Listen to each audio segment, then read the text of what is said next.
ఇదే సమయంలో మూసీ ప్రక్షాళనపై ప్రతిపక్షాలు చేస్తున్న విమర్శలపై ముఖ్యమంత్రి మండిపడ్డారు. ఈ కార్యక్రమానికి సహకరించాల్సిన ప్రతిపక్షాలు అడుగడుగునా అడ్డుకుంటున్నాయని విమర్శించారు. మూసీ పరివాహక ప్రాంత పేదలకు 15,000 ఇళ్లు కేటాయిస్తున్నట్లు తెలిపారు. డబుల్ బెడ్రూమ్ ఇళ్ల కంటే ప్రత్యామ్నాయం ఇంకా ఏముంటుందని నిలదీశారు. ఈ అంశంపై అఖిలపక్షం సమావేశం ఏర్పాటు చేస్తామన్న రేవంత్ రెడ్డి మూసీ నిర్వాసితులకు ఎలా ఆదుకోవాలో ప్రతిపక్షాలు సూచనలు ఇవ్వాలని చెప్పారు. మూసీ వల్ల నల్గొండ ప్రజలు విషయాన్ని మింగుతున్నారన్న సీఎం నల్గొండ జిల్లాను ప్రక్షాళన చేయాలని ప్రయత్నిస్తుంటే విపక్షాలు అడ్డుకోవడమేంటని ప్రశ్నించారు. అక్రమంగా కట్టిన ఫామ్ హౌస్ కూల్చివేస్తారనే భయంతోనే పేదలను అడ్డం పెట్టుకుని బీఆర్ఎస్ నాయకులు హైడ్రాపై రాజకీయం చేస్తున్నారని దుయ్యబట్టారు. హైడ్రాపై అసెంబ్లీలో చర్చించామన్న సీఎం ఆ సమయంలో బీఆర్ఎస్ బీజేపీ ఎందుకు సూచనలు ఇవ్వలేదని ప్రశ్నించారు. కూరుకుపోతున్న బురదలో నుంచి నగరాన్ని కాపాడాలని ఒక మంచి ఆలోచనతోని ముందుకొస్తే దాని మీద కూడా బురద జల్లుకుంటూ తిరుగుతున్నారు బామర్దులు. ఇవాళ తెలంగాణ ప్రజలు మూసీలో ఉన్న పేదలు బాధలు ఎదుర్కొంటున్నారని మీరు మాట్లాడుతున్నారు కదా. ఒక 500 కోట్ల రూపాయలు తీసి ఆ మూసీలో మునిగిపోయిన పంచిపెట్టండి. హైడ్రా మీద అసెంబ్లీలో చర్చ జరగలేదా?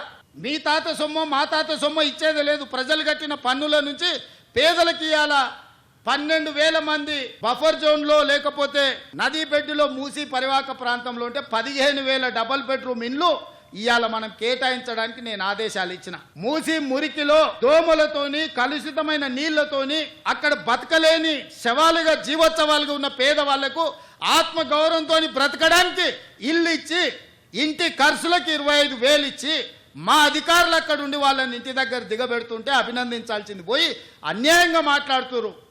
డబుల్ బెడ్రూమ్ ఇల్లు కంటే ప్రత్యామ్నాయం ఏముందో చెప్పండి, పంచుదాం. ఇది ప్రజల సొమ్ము, మేము సిద్ధంగా ఉన్నాం బాధ్యత తీసుకోవడానికి. ఇవాళ పేదల సంక్షేమం అమలు చేయడమే మా బాధ్యత. చేతనైతే రాండి, అఖిలపక్ష సమావేశాన్ని పిలుస్తాం, మీరు రాండి, ఏం చేయాలో చెప్పండి. ఏది చేసినా వద్దనడం, మీ చేతగాని తనాన్ని కప్పిపుచ్చుకోవడానికి మమ్మల్ని ఏ ప్రయత్నం చేయొద్దనడం ఇది సమంజసమని నేను అడుగుతున్నా. 10 నెలలు కూడా కాలే మేము అధికారంలోకి వచ్చి. 10 ఏళ్ళు ఈ రాష్ట్రాన్ని దోసుక తిన్న మీరు ఇవాళ ఆగర్భ శ్రీమంతులు ఎట్లయినరు? మీరు మాత్రం ఫామ్ హౌజుల్లో ఉండాలి.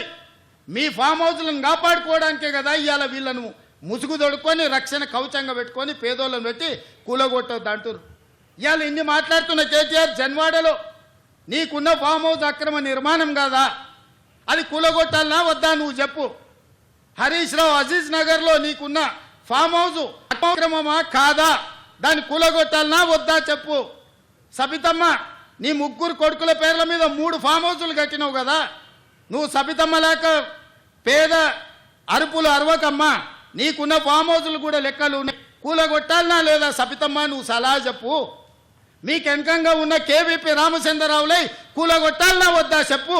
ఇవాళ అక్రమంగా ఫామ్ హౌజులు నిర్మించుకొని మీ ఫామ్ హౌజుల మీద ఎక్కడైతే తొలగింపు ఏటు పడుతుందో మీ ఫామ్ హౌజులు కూలుతాయని చెప్పి ఇవాళ పేదలను రక్షణ కవచంగా పెట్టుకొని ఇవాళ మీరు నాటకాలు ఆడుతున్నారు. నల్ల చెరువులో ప్లాట్లు వేసి అక్రమంగా అమ్మినోడు మీ పార్టీోడు కాదా? మూసీ నది ఒడ్డున ప్లాట్లు వేసి పేదలకు 10 లక్షలకు 100 గజాలు అమ్మింది మీ సన్నాసులు టీఆర్ఎస్ నాయకులు కాదా? ఇవాళ 100 గజాలు 10 లక్షలకు నల్ల చెరువులో సున్నం చెరువులో ఇవాళ మూసీ నది ఒడ్డున మీరు ప్లాట్లు చేసి అమ్మి ఇవాళ ప్రభుత్వ భూమి అని తేలంగానే వాళ్ళు ఎక్కడ మిమ్మల్ని చొక్కా పట్టుకొని ఆ పైసలు మాకు పైసలు అని చెప్పి ముందే కార్యకర్తల్ని ఉసిగొల్పి ఈరోజు ఈ ధర్నాలకు దీక్షలకు తిరుగుతున్నారు. ఇవాళ మూసీలో వచ్చిన వరదలు తెలంగాణ రాష్ట్రాన్ని హైదరాబాద్ నగరాన్ని ముంచేస్తలేవా? మరి వాటి పరిష్కారం ఎట్లా నాకు తెలియదా? ఇవాళ కొంతమంది పేదలు ఇండ్లు తీస్తే వాళ్ళకి దుఃఖం ఉంటుంది, వాళ్ళకి బాధ ఉంటుంది, వాళ్ళు కొంత ఆవేశంగా మాట్లాడతారని నాకు తెలియదా? రాజకీయంగా లాభమో నష్టమో ఉంటుందో నేను అంచనా వేయలేనా? 20 ఏళ్ళు ప్రజాక్షేత్రంలో ఉన్నోని, ప్రజలలో తిరిగినోని, పేద ప్రజల కష్టమేందో తెలియకుండానే తెలంగాణ రాష్ట్రానికి ముఖ్యమంత్రి అయినా. కానీ నగరాన్ని కాపాడుకునే బాధ్యత మన మీద లేదా? మీరు ఆలోచన చేయండి. ఇవాళ హైదరాబాద్ నగరానికి తాగునీరుని అందించిన ఉస్మాన్ సాగర్, హిమాయత్ సాగర్ లో బల్చి కొట్టుకుంటున్న ఫామ్ హౌజులు కట్టుకొని వాళ్ళ డ్రైనేజీల గండిపేటలో హిమాయత్ సాగర్ ఉస్మాన్ సాగర్ కలిపితే వాళ్ళ డ్రైనేజ్ నీళ్లు హైదరాబాద్ నగరం తాగాలనంట.